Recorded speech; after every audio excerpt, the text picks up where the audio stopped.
Hey y'all, it's Anime Man, and today I am going to be reviewing episode 6 of Symphogear XV. In this episode, whew, it really stressed me the fuck out because for a long time it was just fucking dilly-dallying and giving us info on who was the one that got sliced, and I was like, oh fuck, my heart can't take it.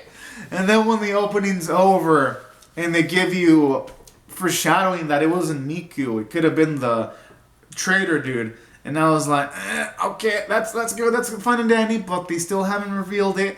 And then when they showed us Miku sleeping, I was like, yes, our girl's alive, fuck yeah. It was such a great moment because since she's a candidate for being a god vessel, they want to utilize Miku, and so that's why they kidnapped Miku and Elf9.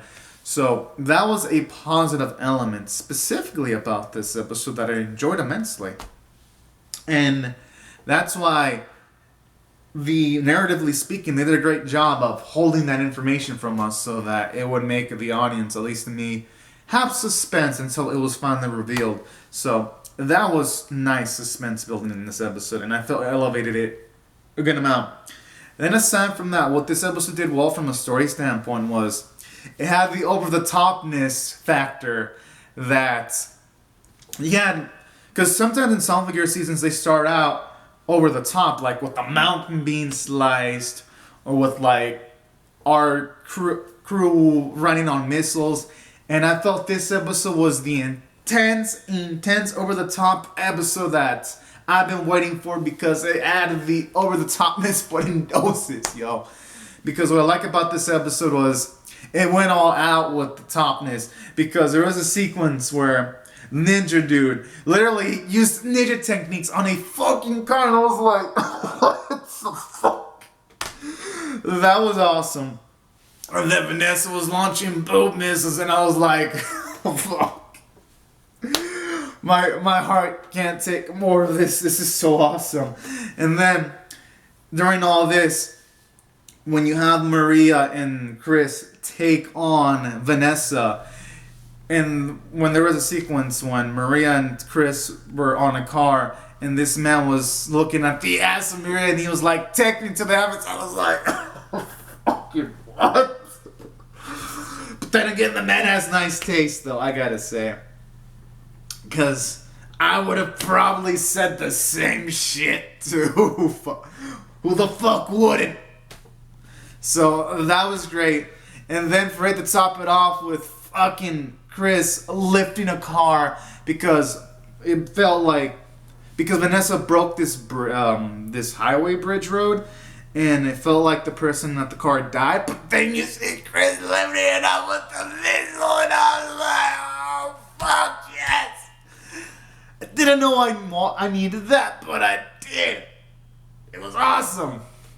So moments like that just elevated it. And then the way they defeated Vanessa by just launching missiles, and then Maria redirecting them so that they hit Vanessa, was just fuck. It was beautiful. It was awesome. And they didn't even have to use the false rope too to take on Vanessa. That's what made it awesome.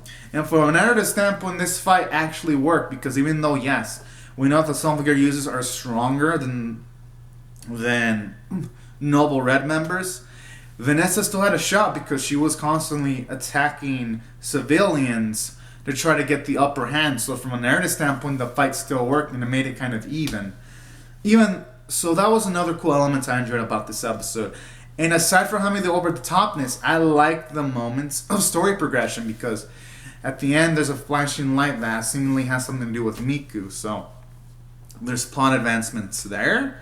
And additionally, it raises the stakes, because not only they have to rescue Elf9, they have to rescue Miku additionally, which gives more narrative stakes, because they gotta rescue people that we, the audience, actually care about, which is nice too.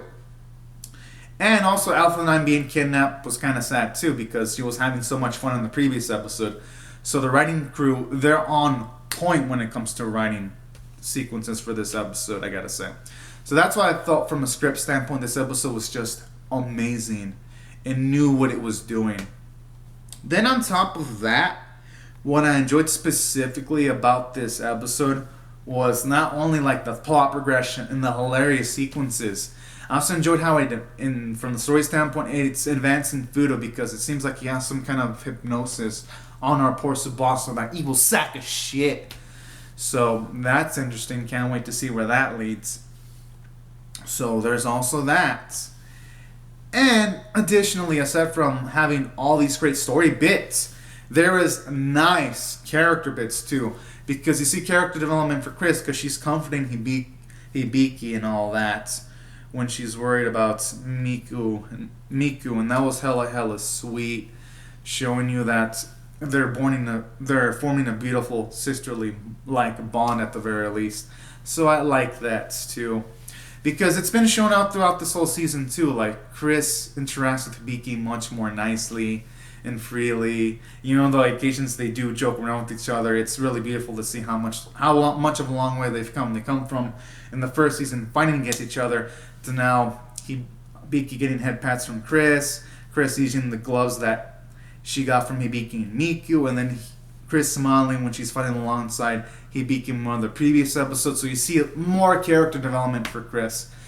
And you see character development for Tsubasa because even though she was kind of acting a bit mean towards Maria and some of the others, afterwards she kind of reflected on her actions. She was like, she kind of admitted it was her own fault and all that. So at the very least, you're getting some maturity from Tsubasa because, for one, you're getting she's acknowledging her own weaknesses, and that's also another beautiful sequence. It makes you want to root for the characters more, and that's why I felt it had nice character development for her. At the very least, Tsubasa is seemingly slowly getting past the PTSD. She's trying her best to fight it, so I like that. And also, aside from those character bits, I did like the nice hilarious bit from Kitty. And that was pretty cool. And seeing Hibiki smile when she found out that Miku was still alive was a beautiful sequence to see. And that's why I thought this episode had a lot of nice character moments. And the animation and art were beautiful as always, I gotta say. It was fluid, it was awesome, and it freaking worked super well. And that's why I'm gonna rate... Oh, and the voice performances were amazing. And that's why I'm gonna rate this episode a 10 out of 10. It was nothing but epicness, amazing visuals, and I cannot wait for more, y'all. So anyways, everyone, these are my thoughts on Symphogear XV Episode 6. Be sure to comment on your thoughts in the comments below. Rate the video, subscribe, and I'll see you guys later if you come back for more, because I'm definitely pumped up for some Symphogear epicness for next week. So anyways, y'all, thanks so much for watching. Have a great and safe day. Bye-bye.